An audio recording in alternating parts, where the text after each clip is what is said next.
Hello guys, welcome to the maths. आज मैं लेकर आया हूँ आपके लिए क्लास 10th ज्योग्राफी का चैप्टर जिसका नाम है रिसोर्स एंड डेवलपमेंट। तो काफ़ी अच्छा चैप्टर है। इस चैप्टर में भी आपको काफ़ी सारी चीज़ें जानने को मिलेंगी।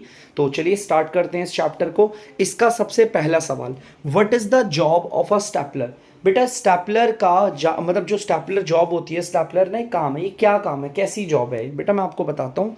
स्टैपलर एक ऐसे व्यक्ति को कहा जाता है जो आदमी वूल के धागों को सॉर्ट करता है। बेटा सॉर्ट का मतलब देखो, वूल आप सब जानते हो, आप इस तस्वीर में देख भी सकते हो। वूल आपको पता है, ऊन, ऊन के अलग अलग किस्म के धागे होते हैं, है ना। उनके अलग अलग किस्म के धागे होते हैं, उसको उसके फाइबर के अकॉर्डिंग अलग अलग करना। तो इसी काम को हम कहते हैं स्टैपलर का काम। ठीक है, स्टैपलर का काम फिर से सुनना। स्टैपलर एक ऐसा व्यक्ति है जो वूल के धागों को सॉर्ट करता है। सॉर्ट का मतलब अलग अलग करता है उनकी क्वालिटी के अकॉर्डिंग। आपने देखा होगा सर्दियों में हमारी मम्मी वूल लेती है ना, ऊन, और ऊन की कितनी वैरायटी होती है। तो हर धागे को उसकी वैरायटी के हिसाब से अलग करना, और इसी को कहते हैं स्टैपलर का।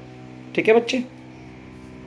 Question number 2, what do you mean by carding. तो बच्चे आप कार्डिंग से क्या समझते हैं, तो मैं आपको बताता हूं। कार्डिंग बच्चों एक ऐसी प्रक्रिया है जिसमें हम फाइबर को ना तैयार करते हैं। बेटा फाइबर क्या होता है, मैं पहले आपको क्लियर कर देता हूं। बेटा आप सबको पता है हमारे कपड़े बनते हैं, है ना। हमारे जो कपड़े होते हैं आप सबको पता है बनते हैं क्लोथ्स। बेटा क्लोथ्स आपके किससे बनते हैं, धागे से, माने की थ्रेड से। ठीक है, और थ्रेड किससे बनता है, हमारे फाइबर से। ठीक है, और फाइबर के नाम आपको बता दूं, फाइबर जैसे वूल होता है, कॉटन होता है, सिल्क होता है ना, अलग अलग, पॉलिस्टर हो गया, नायलॉन हो गया, सारे फाइबर है। ठीक है बच्चे, तो फाइबर से हम बनाते हैं आपके धागे, और धागे से बनता है हमारा कपड़ा, और कपड़े से फिर हमारा जो क्लोथ्स होते हैं, जैसे कि शर्ट्स हो गई, पैंट हो गई, टी शर्ट हो गई, जीन्स हो गई, ये सब तैयार किया जाता है। ये बहुत ज़रूरी है, आपको पता होना चाहिए। ठीक है, फाइबर, फाइबर से बनते हैं आपके थ्रेड, माने कि धागे, और धागों को बुनकर बनता है आपका कपड़ा, और फिर कपड़ों को सिल सिल कर अलग अलग डिजाइन में आपके अलग अलग ड्रेसेस तैयार की जाती है। तो बच्चे अब आप अपने क्वेश्चन पे आते हैं, कार्डिंग क्या होता है।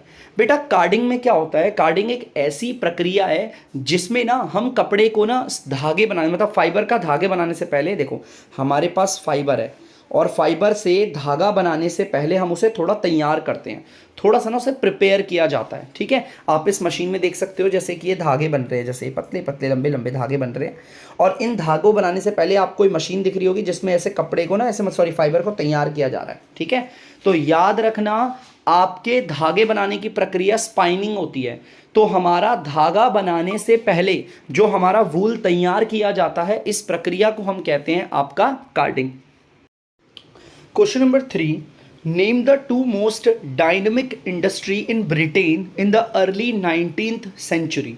बच्चे यहाँ पर बोला हुआ है 19वीं शताब्दी के शुरुआती तौर पर हमें ऐसी दो डायनेमिक इंडस्ट्री का नाम बताना है जो ब्रिटेन के अंदर थी। सबसे पहले बच्चों मैं आपको बताता हूँ डायनेमिक इंडस्ट्री कहते किसे हैं। बेटा ऐसी कोई भी इंडस्ट्री जो समय के साथ साथ अपने अंदर चेंज लेकर आए, नई नई टेक्नोलॉजी को अडॉप्ट करे, नए तरीकों को अडॉप्ट करे, ऐसी मतलब जो अपने अंदर ना बार बार ट्रांसफॉर्मेशन, मतलब बदलाव लाती रहती है समय के साथ साथ। जैसे समय बदलता है, अपग्रेड होता है, तो इंडस्ट्री भी अपने आप को अपग्रेड करती है। ऐसी इंडस्ट्री को डायनामिक इंडस्ट्री कहते हैं। तो ऐसी दो डायनामिक इंडस्ट्री जो ब्रिटेन के अंदर है, और यहां पर बहुत ही मतलब दो मोस्ट डायनामिक इंडस्ट्री जो ब्रिटेन के अंदर है 19वीं शताब्दी के शुरुआत में, एक है बच्चों कॉटन की इंडस्ट्री, और दूसरी है आपकी आयरन और स्टील इंडस्ट्री। ये दोनों इंडस्ट्री ना हमारी ब्रिटेन की मोस्ट डायनामिक इंडस्ट्री है। ये समय के साथ साथ अपने आप को चेंज करती रहती है। Question number 4, technological changes occurred slowly, give one reason. बेटा टेक्नोलॉजिकल जो चेंज होते हैं, मतलब जो टेक्नोलॉजी में बदलाव आते हैं, उसकी वजह से जो भी चेंज आते हैं ना, वो बहुत धीरे धीरे होते हैं। टेक्नोलॉजी वाले बदलाव काफ़ी धीरे धीरे होते हैं। इसका एक कारण बच्चे, इसका कारण क्या है, जो नई टेक्नोलॉजी है ना बच्चे, वो काफ़ी ज़्यादा खर्चीली है, एक्सपेंसिव है काफ़ी ज़्यादा। इसकी वजह से, एक्सपेंसिव होने की वजह से क्या है, हमारे जितने भी बिजनेसमैन है ना, ये काफ़ी चिंतित रहते हैं और काफ़ी सावधान रहते हैं। चीज़ों को इन्वेस्ट करने के लिए सोच समझ के करते हैं, इसलिए वक्त ज़्यादा लगता है टेक्नोलॉजिकल चेंजेस में। ठीक है, कोई भी इंडस्ट्री अगर अपनी टेक्नोलॉजी में बदलाव लेकर आ रही है तो वो काफ़ी खर्चीली है ना, तो बंदा सोचेगा 2 बार 3 बार, और सोच विचार करेगा तो समय तो लगेगा, इसीलिए काफ़ी स्लोली स्लोली होती है। क्वेश्चन नंबर 5, वो manufactured the new model of steam engine. बेटा जो स्टीम का इंजन था उसका नया मॉडल किसने बनाया था। ठीक है, जो स्टीम इंजन होता है ना, उसका नया मॉडल किसने बनाया था। तो बच्चे ये हैं वो वैज्ञानिक जिनका नाम है मैथ्यू बोल्टन। इनका नाम है मैथ्यू बोल्टन। बेटा नए स्टीम इंजन का जो मॉडल था, स्टीम इंजन का जो नया मॉडल था वो मैथ्यू बोल्टन ने बनाया था। ये रहा आपका, इस तरीके से डिज़ाइन था जो हमारा स्टीम इंजन का नया मॉडल था। Question number 6, how did historians view a typical worker in the mid 19th century. माने कि जो इतिहासकार थे वो 19वीं शताब्दी के बीच के वर्कर, मजदूरों को किस नज़रिए से देखते थे, या आप ऐसा कह सकते हो कि 19वीं शताब्दी के बीच में जो वर्कर थे, इतिहासकार उनके बारे में क्या विचारधाराएं रखते थे। तो बच्चे मैं आपको बता दूं, इतिहासकार का मानना था कि जो 19वीं शताब्दी के बीच के मजदूर थे ना, वो क्राफ्ट पर्सन थे, मतलब कि हाथों से सामान को बनाकर बनाने वाले, हाथों से कलाएं करके जो हाथों से सामान बनाते हैं ना, तो इतिहासकार इन मजदूरों को क्राफ्ट पर्सन समझते थे, इनको लेबर समझते थे। लेकिन इतिहासकार के मुताबिक ये आपके मशीन ऑपरेटर नहीं थे। बेटा देखो समय कौन सा है, 19वीं शताब्दी का बीच का। अब 19वीं शताब्दी के बीच में आपको पता है मजदूर तो भाई कहाँ पढ़ा लिखा होता है, वो मशीन को कैसे ऑपरेट करेगा। तो इनका मानना क्या था, इनका मानना था कि 19वीं शताब्दी के बीच के जो वर्कर थे वो क्राफ्ट पर्सन थे, हाथों से सामान बनाकर बेचते थे, वो आपका ये कहते हैं ये लेबर भी थे, लेकिन वो आपका मशीन ऑपरेटर नहीं थे, वो इतने डेवलप नहीं थे, इतने पढ़े लिखे नहीं थे। Question number 7. Why did the upper classes in Victorian Britain prefer things produced by hand? Give one reason. बच्चे विक्टोरियन ब्रिटेन के टाइम पर, अच्छा सबसे पहले तो मैं आपको बता दूं विक्टोरियन ब्रिटेन का मतलब, बेटा जब तक ब्रिटेन के अंदर विक्टोरिया का राज था, रानी जो विक्टोरियन थी, जब तक उन रानी का राज था उस समय काल को विक्टोरियन ब्रिटेन कहते हैं। ठीक है बच्चे, बच्चे ध्यान से सुनिएगा, विक्टोरियन ब्रिटेन के राज में जो अपर क्लासेस के लोग थे, बड़े ऊंचे ऊंचे लेवल के लोग, अमीर घरानों के जो लोग थे, वो हाथों से बनी हुई चीजों को ज्यादा प्रेफर करते थे। ऐसा क्यों?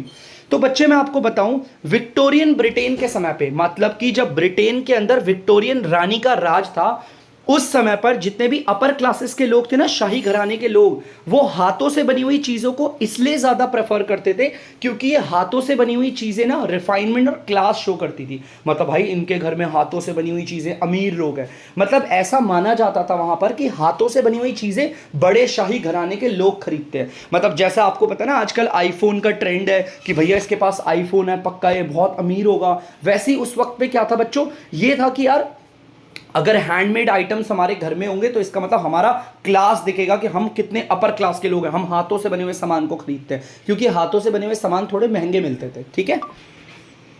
Question number 8, what did seasonality of work in industry mean. माने कि इंडस्ट्री के अंदर सीजनैलिटी ऑफ वर्क किसे कहते हैं। तो बच्चे मैं आपको बताता हूं सीजनैलिटी ऑफ वर्क का मतलब, सीजनैलिटी ऑफ वर्क का मतलब होता है लंबे समय तक बेरोजगारी।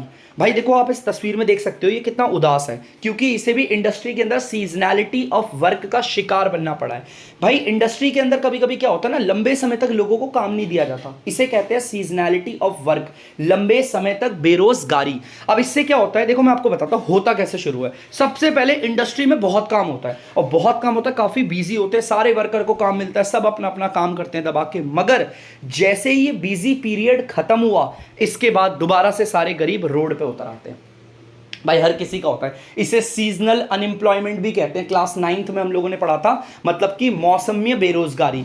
एक सीजन ऐसा आता है जिसमें इंडस्ट्री खूब दबाकर काम करती है, दबा के उस पर पैसा होता है, काफी ज्यादा होता है, और फिर जैसे ही अगला सीजन आता है उस सीजन में उसकी नहीं चलती, सारे मजदूर दोबारा इस पे आए थे, आपके रोड पे आए थे, गरीब बन जाते हैं। इसी को कहते हैं आपका सीजनैलिटी ऑफ वर्क, मतलब काम सीजन के आधार पर प्राप्त होना। Question number 9, before the age of machine industries two goods from India dominated the international market in textile, name them। बच्चे यहाँ पर सवाल कह रहा है मशीनी युग से पहले, मशीनी युग के दौरान, या उससे पहले बोल लो, मशीनी युग से पहले हमारी भारत के दो ऐसे सामान के नाम बताने हैं जिन्होंने इंटरनेशनल मार्केट, कपड़ों की जो इंटरनेशनल मार्केट थी उसमें अपना दबदबा बना लिया था, अपनी पकड़ बना ली थी। तो चलिए मैं आपको बताता हूँ सवाल का जवाब बच्चे। तो बच्चे याद रखना, मशीनी युग से पहले भारत के वो दो सामान जिन्होंने इंटरनेशनल मार्केट में, भारत के दो वो कपड़े जिन्होंने इंटरनेशनल मार्केट में, कपड़ों की जो इंटरनेशनल मार्केट होती है उसमें अपनी पकड़ बना ली थी। पहला था आपका सिल्क गुड और दूसरा था आपका कॉटन गुड। मतलब भाई मशीनी युग से पहले पहले भारत का सिल्क और भारत के कॉटन के बने हुए कपड़ों की कोई तोड़ नहीं था भाई साहब। इंटरनेशनल मार्केट में ये बहुत तेजी से बिकते थे, इनकी एकदम डिमांड थी तगड़ी वाली। Question number 10, वूवर गोमस्तस। तो बच्चे गोमस्तस कौन थे मैं आपको बताता हूँ। जैसा कि आप जानते हो ईस्ट इंडिया कंपनी जो हमारे भारत में आई थी, इन लोगों ने क्या किया था, ये वीवर से काम करवाते थे, बुनाई करने वालों से। और इन बुनाई करने वालों के काम में निगरानी रखना, इनसे सारा सामान लेना, जो कपड़ा बन के तैयार हुआ है ना उसको इनसे लेना, और उस कपड़े की क्वालिटी को चेक करने के लिए इन्होंने एक वर्कर रखा हुआ था। इस आदमी को जो ईस्ट इंडिया कंपनी के लिए काम करता था इसे कहते थे गोमस्तस। ये क्या करता था, बुनाई करने वालों से उन्हें कच्चा माल देता था और उनसे बना हुआ कपड़ा लेता था और कपड़े की क्वालिटी भी चेक करता था कि ये कपड़े की क्वालिटी सही है या नहीं है।